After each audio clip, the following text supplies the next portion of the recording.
अभी कांग्रेस पार्टी के दफ्तर से बहुत ज्ञान मिला है और राहुल गांधी ने तो ऐसा ज्ञान दिया है कि देश को भी काफी समय लगा समझने में। तो ऐसा लगा कि बोलना जरूरी है। हमारे सम्मानीय राष्ट्रीय अध्यक्ष ने भी एक ट्वीट किया, आपको पता ही है, देखा होगा आपने। अगर राहुल गांधी, सोनिया जी और खरगे जी के सामूहिक प्रेस को एक शब्द में कहा जाए तो हार की हताशा में बहाना ढूंढा गया है। मैं फिर कह रहा हूं, आने वाले लोकसभा चुनाव में हार की हताशा में एक बहाना ढूंढा गया है। इन utter desperation of imminent defeat, the Congress party at the highest level sought to create an alibi today. कुछ तो बोले,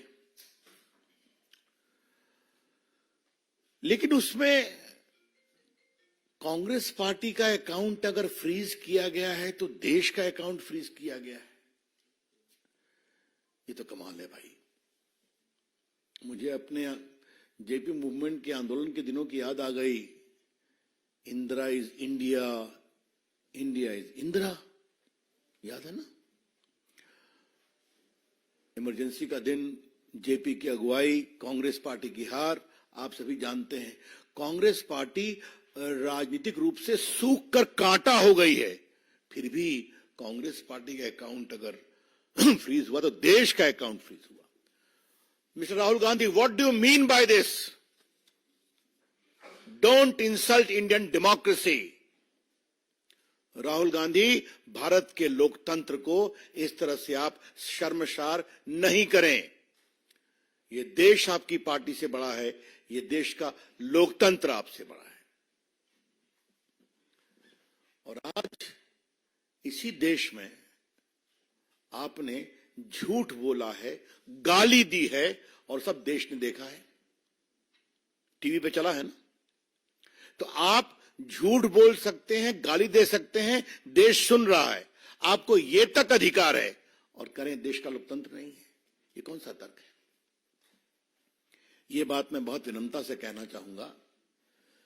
इनको नई बात नहीं हो तो अमेरिका में जाते हैं तो कहते हैं इंडिया में कोई डेमोक्रेसी नहीं है, सिंगापुर जाते हैं तो वही कहते हैं, लंदन जाते हैं वही कहते हैं, और आज उन्होंने यहां भी कह दिया। आज उनके झूठ का मैं पोल खोलूंगा। लेकिन राहुल जी, सोनिया जी, आपको अगर देश की जनता वोट नहीं देती तो हम क्या करें? बीजेपी के राष्ट्रीय मंच से हम एक सवाल पूछना चाहेंगे। सोनिया जी, राहुल जी, अब खरगे जी से कितना पूछा जाए देखते हैं। आज भी तो उनका नंबर 3 ही था प्रायोरिटी में, हालांकि वो राष्ट्रीय अध्यक्ष हैं। अगर देश के लोग आपको वोट नहीं देते और आगे नहीं देने वाले हैं तो हम क्या करें? अगर राहुल गांधी की ये अपेक्षा है कि भाजपा के मित्र उनके लिए कैंपेन करें तो ये तो हम करने वाले हैं नहीं, क्योंकि उनका तो स्टॉक मार्केट इतना गड़बड़ाया हुआ है। और आज मैं कांग्रेस के लोगों को एक बात कहना चाहूंगा। हम भी चाहते हैं कि विपक्ष के रूप में कांग्रेस पार्टी पनपे, कितना पनपे उनका विषय है, लेकिन कांग्रेस पार्टी अब समझे कि जब जब राहुल गांधी से मुंह खुलवाएंगे तब तक स्टॉक मार्केट का और गिरेगा। There is a gentle advice to the Congress party, we wish you well, but realize now the more you allow Rahul Gandhi to speak, the more you are losing the ground in the country. अभी आप सोच लीजिए। अब थोड़ा सा राहुल गांधी ने जो झूठ बोला है कि हमारा पूरा बैंक अकाउंट फ्रीज कर दिया तो हम क्या करें, तो आज रिकॉर्ड को स्ट्रेट करना जरूरी है।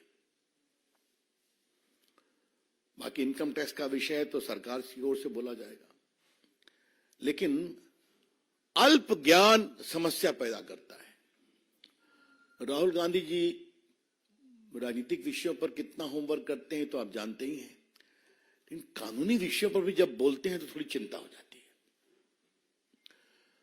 इनकम टैक्स एक्ट का एक सेक्शन 13A है जिसमें सही है कि पार्टियों पर इनकम टैक्स नहीं लगता, लेकिन पार्टी को अपना रिटर्न हर साल फाइल करना पड़ता है, जिसमें बताना पड़ता है कि 20,000 तक कितने हमारे डोनर्स हैं, 20,000 से ऊपर कितने डोनर्स हैं। और अगर आपने ये नहीं फाइल किया हर असेसमेंट ईयर में, तो आपका ये एग्जम्पशन खत्म हो जाता है। ये है section 13A। Let me repeat, under the income tax act section 13A, there is a clear provision that the political party is exempted from income tax, provided they file their return every year as to how much money has come of 20,000 rupees and duly certified auditor's report as to how much they had received from big donation. If you don't do it, you lose that exemption. ये बहुत basic चीज है जिसको समझना चाहिए। अब थोड़ा हम आपको बता दें कि ये जो चिल्ला रहे हैं, 6/7/21 को असेसमेंट ईयर 18-19 के लिए ऑर्डर पास हुआ कि उन्होंने रिटर्न फाइल नहीं किया था। तो रिटर्न फाइल नहीं किया तो एग्जम्पशन खत्म हो गया। एग्जम्पशन खत्म हो गया तो 105,17,29,635 रुपए का डिमांड रखा गया। और मैं आपको बता दूं, इनकम टैक्स एक्ट में धारा 220, धारा 221 में इस बात का पूरा प्रावधान है। कलेक्शन एंड रिकवरी 10 सेक्शन है। कैसे कलेक्शन होगा, कैसे रिकवरी होगी, सर्टिफिकेट होगा, पेनाल्टी लगेगी, मैं पढ़ नहीं रहा हूं, but there is a inbuilt mechanism. तो उसका टैक्स का प्रोसेस है। आईटीओ ने नहीं किया तो आप अपील में जाएंगे, अपील ने नहीं किया तो आप कमिश्नर के यहाँ जाएंगे, कमिश्नर ने नहीं किया तो आप ट्राइब्यूनल में जाएंगे, ट्राइब्यूनल नहीं किया आप हाई कोर्ट जाएंगे, सुप्रीम कोर्ट जाएंगे। इससे ना संजय मयूख को मतलब है, डॉक्टर पात्रा को मतलब है, ना मुझे मतलब है, ना भाजपा को मतलब है। This is a routine tax process. और राहुल गांधी ने सफेद झूठ क्यों बोला है, यह आज देश को भाजपा के राष्ट्रीय मंच से जाना जरूरी है। हर जगह उनका स्टे रिजेक्ट हुआ, उस पेनाल्टी में अकाउंट फ्रीज हुए, टैक्स नहीं दिया, और झूठ बोले आज। अब देखिए, इन्होंने जब इनको पेनाल्टी लगी तो ये सीआईटी अपील के यहां गए, ये स्टे एप्लीकेशन रिजेक्ट हो गया। इस बात को समझिए। इसलिए अब बिल्कुल रीजन ऑर्डर पर गया। उसके बाद फिर ये गए सीआईटी के यहां, कमिश्नर अपील के यहां, वहां भी रिजेक्ट हो गया। इनका देखा गया 135 crore tax plus interest add किया गया। फिर आईटीएटी जो इनकम टैक्स ट्राइब्यूनल है, उन्होंने इनका स्टे पिटीशन डिसमिस कर दिया। अब इसके खिलाफ ये हाई कोर्ट गए और माननीय दिल्ली उच्च न्यायालय ने 13 मार्च को वो भी रिजेक्ट कर दिया। और 13 मार्च को क्या कहा, जरा वो हम बताना चाहते हैं थोड़ा मित्रों के लिए।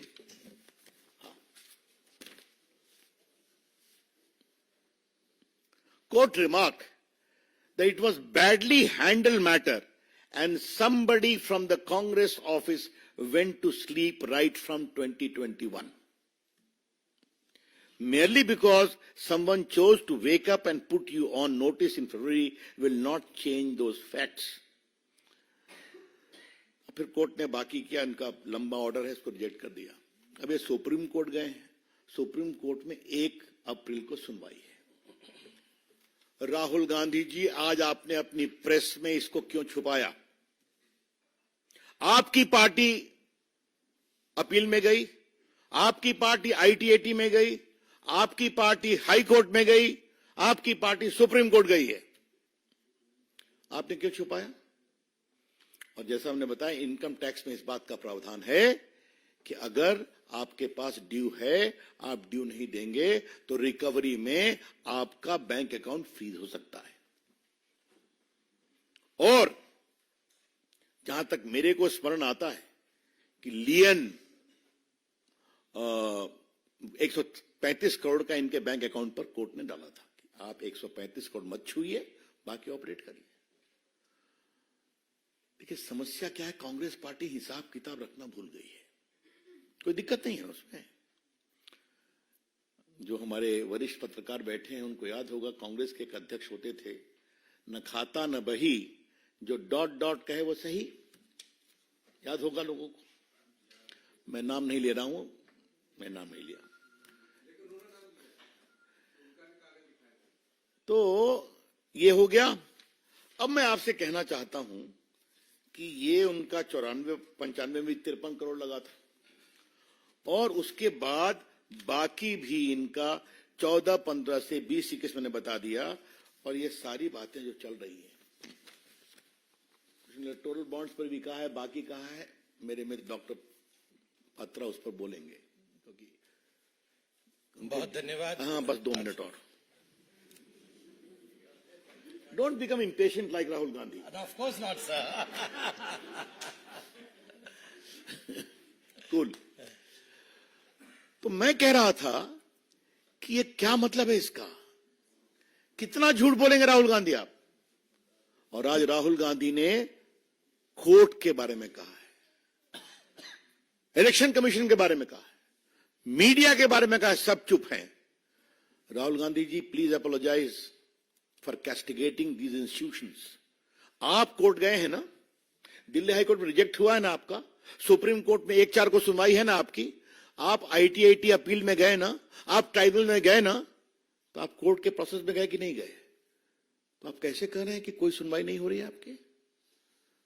वैसे क्या कहा जाए, मैं तो आपसे कई बार बात कर चुका हूं, इस परिवार ने किस तरह से नेशनल हेराल्ड की 5,000 करोड़ की संपत्ति हथिया ली, वो भी केस चल रहा है, चर्चा कर चुके हैं कि बिना सिर्फ 50 लाख के इन्वेस्टमेंट पर 5,000 करोड़ की संपत्ति परिवार ने ले ली, जिस ट्रस्ट में सोनिया जी और राहुल गांधी के 76% शेयर थे। तो मित्रों, मुझे लगा कि देश को यह बताना जरूरी है। तो राहुल गांधी जी, आपकी हार तय है, सोनिया जी आपकी हार तय है। देश मोदी जी के साथ आगे बढ़ना चाहता है, लेकिन आज आपने दुनिया में भारत के लोकतंत्र को बदनाम किया है।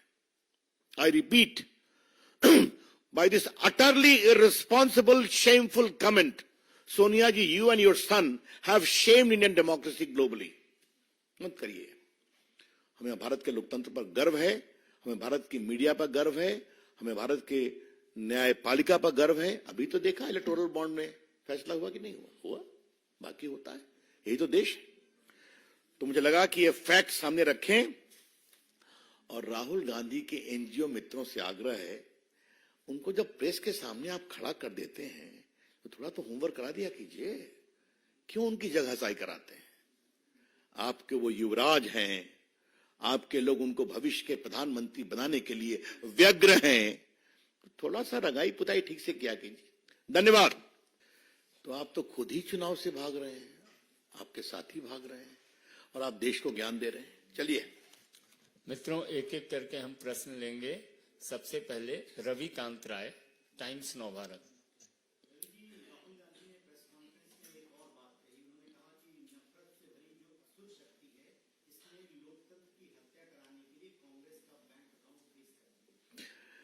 अब इस तरह की बेशर्मी भरी बातों का क्या जवाब दिया जाए? तथ्यात्मक बात हमने कर दी, इसलिए वो कहीं चले थे मोहब्बत की दुकान खोलने, लोगों के बीच बॉन्ड पैदा करने, उनकी पार्टी ही टूटती जा रही है हर जगह से। तो इस तरह की बेसिर पैर के तर्कों का कोई जवाब नहीं। आसुरी शक्ति की अगर बात कहा है तो we condemn it very badly, very strongly. Rahul Gandhi has not only become loud mouth, he has increasingly become loose mouth. कुछ भी बोल देना है, कुछ भी बोल देना है। और राहुल गांधी जी, एक बात मैं विनम्रता से कहूंगा, आप वहां पर अपनी क्षमता से नहीं है। आप जिस परिवार के संस्कार का दावा करते हैं, नेहरू जी, इंदिरा गांधी, राजीव गांधी, उसके कारण है ना, तो कम से कम कुछ तो वाणी में संयम और जिम्मेदारी लाइए। कुंदन।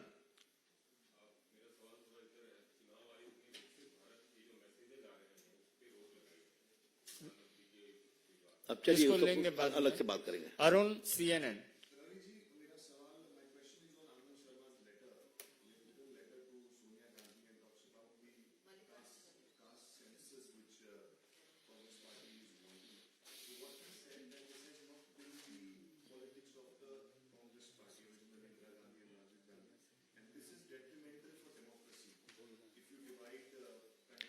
अब ये उनके नेता हैं आपस में, तो मतलब उनके लोग ही ऑन बोर्ड नहीं है, तो सच्चाई सामने आ रही है। अब चलिए इस पर वो अपना कमेंट करें, उनको नेता को उन्होंने लिखा है तो। और any other question? Anand ji.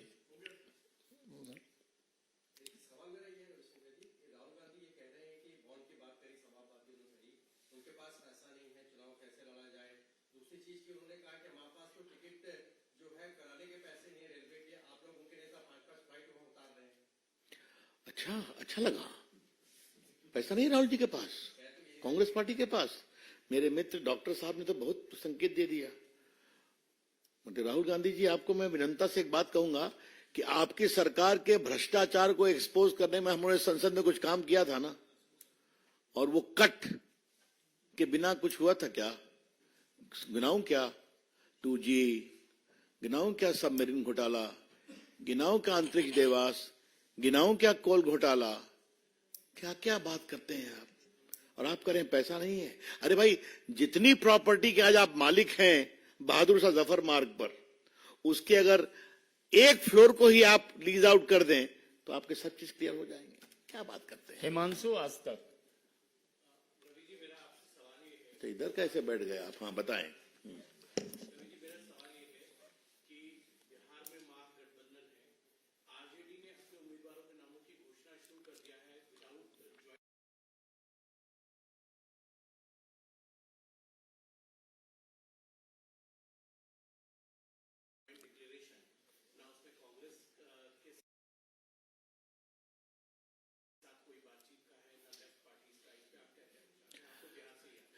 भाई यही सच्चाई है न, जब कोई नेता हो, न नियत हो, न नीति हो, न समझदारी हो, तो ये तो होना ही होना है। और चले हैं मोदी जी को रोकने के लिए। और देखिए बिहार में जितने एलाइज थे उनके समझदारी बना के कौन कितना लड़ेगा और किस सीट से लड़ेगा घोषणा कर दी गई। तो ये उनकी समझदारी है। Devendra, India TV.